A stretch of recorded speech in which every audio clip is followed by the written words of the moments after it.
Bismillahirrahmanirrahim. Assalamualaikum warahmatullahi wabarakatuh.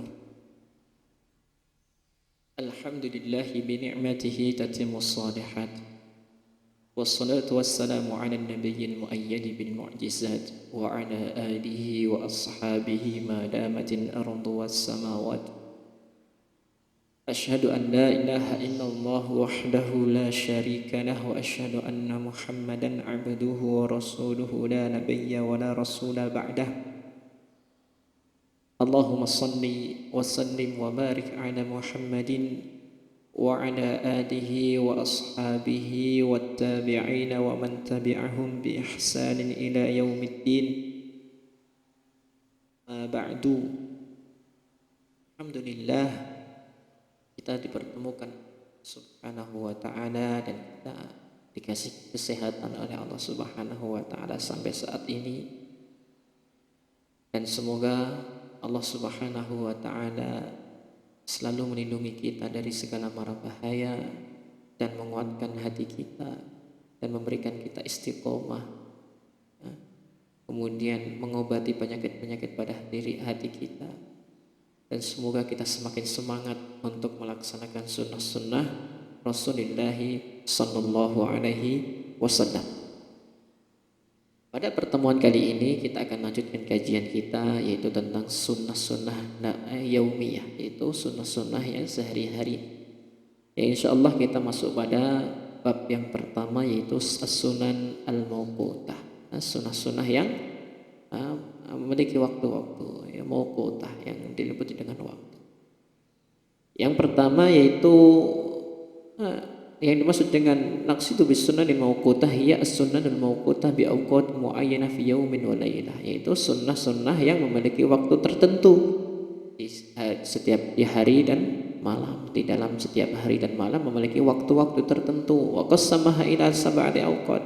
Maka pada penjelasan kali ini akan dibagi menjadi 7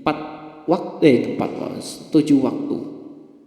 Yang pertama yaitu ma qoblal fajr, yaitu sebelum fajar, kemudian al-fajr, waktu al-fajr, kemudian waktu fajar, waktu duha, kemudian pada waktu duha, waktu zuhri, kemudian sunnah-sunnah pada waktu zuhur, kemudian waktu asar, sunnah-sunnah pada waktu asar, kemudian sunnah-sunnah pada waktu maghrib, dan sunnah-sunnah pada waktu al-isya. Kemudian kita akan bahas satu-satu, insyaallah selama 17 menit yang akan datang atau 15 menit yang. Awalan waktu ma qoblal fajr, sunnah-sunnah yang ada pada waktu sebelum fajar.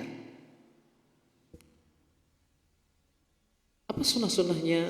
Itu wa hadha huwal waqtu bi'tibar istiqadi minan naumi fa inna an-nusus dallat ala iddati a'mali kana yaf'aluha an-nabiy sallallahu alaihi wasallam qabla al-fajr wa yumkinu taqsimu sunan fi hadzal waqti ila qismain.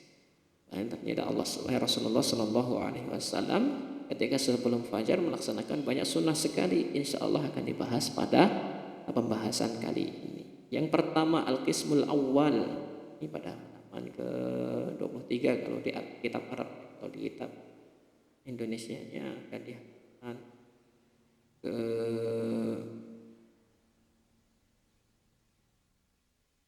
32 23 ya, itu kan. Yang pertama ketika Rasulullah sallallahu alaihi wasallam al-istiqamah al-istiqamah minan naumi wa ma yu'aqibuhu min a'mali kana yaf'aluha an-nabi sallallahu. Sunnah-sunnah ketika bangun dari tidur. Yang pertama yaitu yashushufahu bis-siwak, yudalliku bis-siwak. Karena Rasulullah sallallahu alaihi wasallam idza qama minal lail yashushufahu bis-siwak, rawahul Bukhari. Jadi Rasulullah sallallahu alaihi wasallam dulu jika bangun dari tidurnya maka ia sikat gigi. Jadi yang pertama yang dilakukan yaitu sikat gigi, yashushufahu bis-siwak. Jadi dengan siwak kemudian ia memijat gigi atau kita bisa katakan yashushu fahu bisiwak, ketika bangun tidur ia sikat gigi, membersihkan gigi-giginya supaya bau-baunya hilang. Kemudian yang kedua, yaqulu dzikru lil warid 'inda al-istiqadhi minan naum. Kemudian setelah itu apa sunnah-sunnah yang lainnya, ya, yaitu ketika bangun dari tidur, apa sunnah yang kita lakukan selain itu? Yaitu yang pertama, yaitu kita juga berdoa setelah bangun tidur. Apa doanya? Banyak sekali. Idza arada an yanam, kana Nabi sallallahu alaihi wasallam idza arada an yanam yaqul bismikallahumma amutu wa ahya. Allah bismikallahumma ahya wa amut. Wa idza istayqadha min manamihi qala alhamdulillahi alladzi ahyana ba'dama amatana wa ilaihin nusyur. Itulah doa. Ini semuanya sudah dihafalkan dan semoga untuk diterapkan. Ini sunnah Rasulullah sallallahu alaihi wasallam, hadisnya sahih riwayat Bukhari. Kemudian yang ketiga, sunnah-sunnah apa yang bisa kita lakukan setelah bangun tidur? Yamsahun naumi an wajih, cuma sekedar yamsahun naum an wajih, cuma sekedar mengusap wajah kita seperti ini. Itu sudah merupakan sunnah. Kemudian yang ketiga melihat ke langit. Keempat, kemudian yang zur ila sam, melihat ke langit. Kemudian apa yang dilihat di langit selanjutnya? Kemudian yaqra'ul ayatul ashar al-akhir min suratil Alaq. Kemudian ia melihat kemudian membaca 10 ayat terakhir dari surat Ali. Apa dalilnya? Ada dalilnya. Wahya qalatun hadis riwayat Bukhari juga. Bacalah hatta istayqadha Rasulullah sallallahu alaihi wasallam fa jalasa yamsahu an-nawma an wajhihi biyadihi. Nabi bangun tidur kemudian duduk. Setelah dia duduk, hanya duduk, kita duduk tuh bisa menjadi sunnah. Bangun tidur, duduk, setelah kita duduk kemudian kita mengusap wajah kita untuk menghilangkan rasa itu keinginan tidur lagi. Kemudian membaca, kemudian melihat ke langit, kemudian baca 10 ayat terakhir di surat Al. Ada riwayat lain itu dimulai tidak hanya dari 10 ayat terakhir, dari ayat yang jadi 11 ayat itu, inna fi khalqis samawati wal ardi wa ikhtilafil laili wan nahari la ayatin li ulil albab alladzina yadhkuruna Allaha qiyaman wa qu'udan wa 'ala junubihim wa yatafakkaruna fi khalqis samawati wal ardi rabbana ma khalaqta hadza batila subhanaka faqina adzabannar. Coba kalau direnungi dan diartikan masih sangat dibaca. Kemudian sampai ayat terakhir, ya ayyuhalladzina amanu isbiru wasabiru warabitu wattaqullaha la'allakum.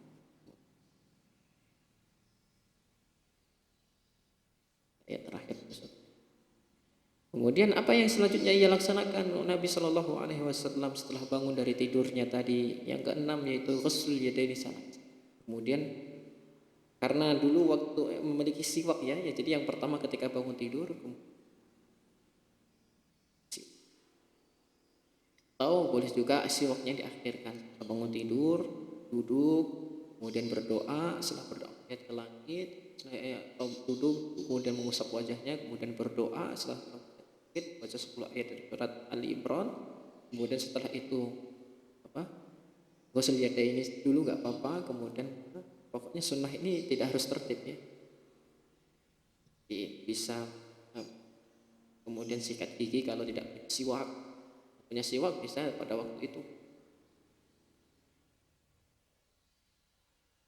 Kemudian ghusl yadaini salasan kanan idza istaqad ahadukum min naumi fala yudkhilu yadahu fil ina'i hatta yaghsilahu salasan fa innahu la yadri aina bad. Jadi pesan Nabi Shallallahu Alaihi Wasallam, jika kalian bangun dari tidur maka jangan sampai tangan kalian masukkan ke dalam ina atau ke dalam wadah yang berisi air. Karena apa? Kita tidak tahu tangan ini nanti masuk kemana-mana saja. Gitu. Bisa jadi masuk ke sini, masuk ke situ, bisa gerayang ke sana, berkesan, dan kita tidak tahu. Kemudian ada penyakit atau tidak. Maka dari itu sebelum kita masukkan tangan kita ke wadah atau apa, kita cuci tangan. Ghusl yadain. Itu sunnah. Kemudian sampai ulama ini berkata, mencuci tangan ini wajib atau sunnah? Sampai Imam Hambali itu mengatakan bahwa mencuci tangan ketika bangun tidur itu wajib. Maka dari itu sunnah yang sangat kadang kita sepelekan, tapi ternyata sunnah ini muakkadah, sunnah yang sangat diharuskan untuk kita lakukan. Kemudian yang selanjutnya yaitu istinsyaq wal istinsar bil ma'i, kemudian menghirup air, kita bawa air dengan di telapak tangan, kemudian kita hirup ke hidung kita. Setelah itu kita keluarkan dengan secara kencang. Jadi semakin kencang semakin bagus. Istinsyaq wal istinsar.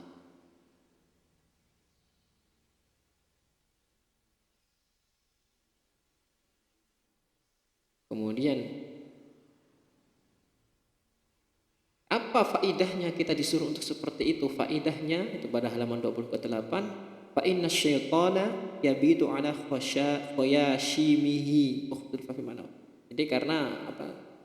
Nabi SAW mengatakan bahwa syaitan itu tidur atau yabit atau bersemayam ketika malam hari pada bolongan-bolongan hidung kita. Maka dari itu kita bersihkan hidung ini.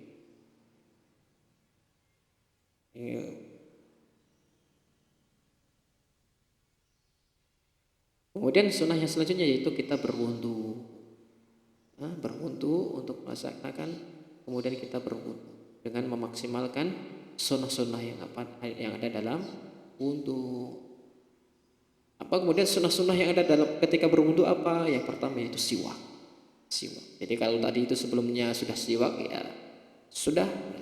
Kemudian tasmiyah sebelum berwudu, membaca basmalah wudu liman la yudrik bismillahirrahmanirrahim. Rawahu Ahmad, Abu Dawud, Ibnu Majah.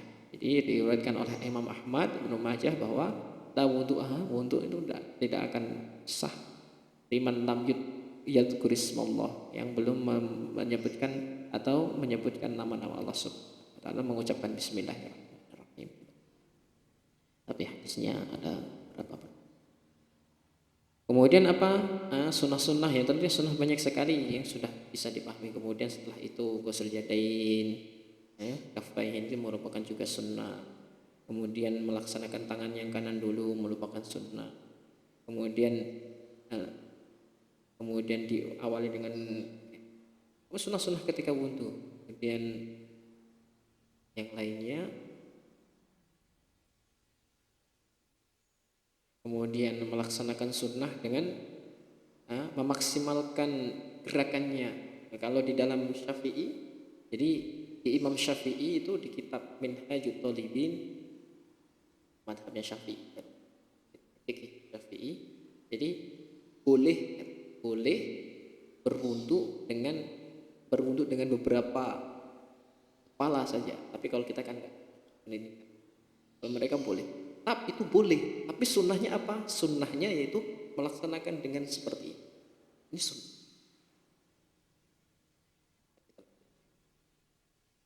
Kalau bagi kemaluha, kata Imam Nawawi, ini adalah lebih sempurnanya untuk itu dilaksanakan dengan seperti itu, dengan melaksanakan sunnah. Dan sunnah-sunnahnya banyak.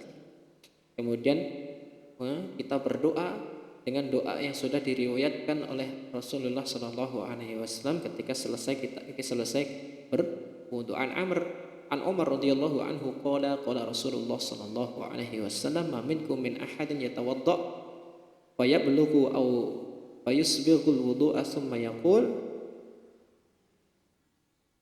barang siapa di antara kalian yang berwudu kemudian ia berwudu dengan sempurna, menyempurnakan wudunya, kemudian ia mengatakan ketika selesai wudu, asyhadu an la ilaha illallah wa anna muhammadan abdullahi wa rasuluh, illa futihat lahu abwabul jannah samaniyah yadkhuluhu min Aisyah, riwayat Muslim. Jadi ketika kita selesai berwudu, ya, kemudian kita berdoa kepada Allah Subhanahu wa taala dengan dua kalimat syahadat, asyhadu an la ilaha illallah wa anna Muhammadan abdullahi wa rasuluhu wa anna Muhammadan abduhu wa rasuluh illa futihat lahu abwabul jannah samaniyah. Maka Allah Subhanahu wa taala ketika kita sudah melesaikan berdoa seperti itu, Allah akan membukakan pintu-pintu surga yang 8. Kemudian Allah menyuruh kita untuk kita masuk di pintu manapun yang kita kehendaki. Itu begitu, cuma sekedar amalan yang sangat kecil sekali tapi besar di sisi Allah Subhanahu wa taala. Ini riwayat hadisnya sahih, riwayat Muslim. Jadi jangan sampai ketika Allah Subhanahu wa taala mengatakan sesuatu kemudian tidak masuk akal kita, kemudian kita enggak terima gitu. Kan agama ini enggak pakai akal. Kalau agama ini pakai akal, itu pasti kenapa tayamum itu membasuh khufain atau khuf atau sepatu itu yang dibasuh atasnya bukan bawahnya, itu kata Ali radhiyallahu anhu. Kemudian ada hadis yang lain juga, rawahin Nasa'i an yaumil walaidah wal hakim. Jadi bukan ya, ada riwayat yang lainnya mengatakan bahwa man tawadda'a fa faragha wudu'ahu faqala subhanallah wa bihamdika asyhadu an la ilaha illa anta astaghfiruka wa atubu ilaik taba Allahu alaihi bi tabi'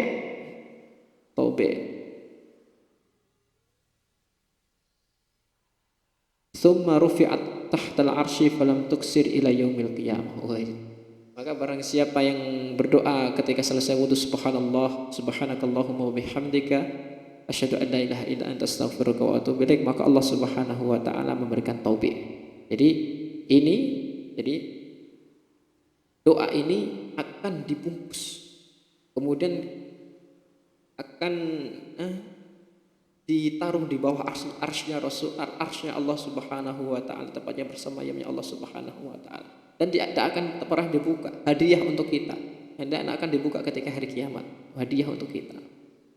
Ini begitu banyaknya fadilah ya. Kita berdoa asyhadu an la ilaha illallah wa la syarika lahu asyhadu anna Muhammadan abduhu wa rasuluh. Kemudian berdoa juga, maksimalkan doanya. Ini juga sahih juga, asyhadu an la ilaha illallah asyhadu an la ilaha illa anta astaghfiruka wa atubu ilaik. Asyhadu an la ilaha illa anta astaghfiruka wa atubu ilaik. Asyhadu an la ilaha illallah asyhadu an la ilaha illallah wa la syarika lah. Boleh juga asyhadu an la ilaha illallah wa anna Muhammadan abduhu wa rasuluh. Kemudian asyhadu an la ilaha illa anta astaghfiruka wa atubu ilaik. Maksimalkan dua, laksanakan semuanya. Ini adalah fadilah. Kita akan mendapatkan memaksimalkan ibadah ini. Itu pada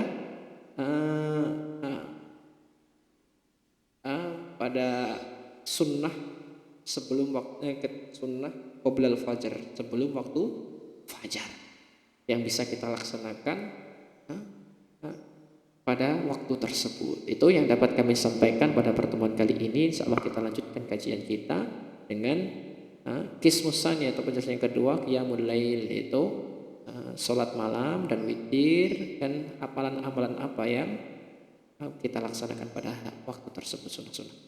Itu. Assalamualaikum warahmatullahi wabarakatuh.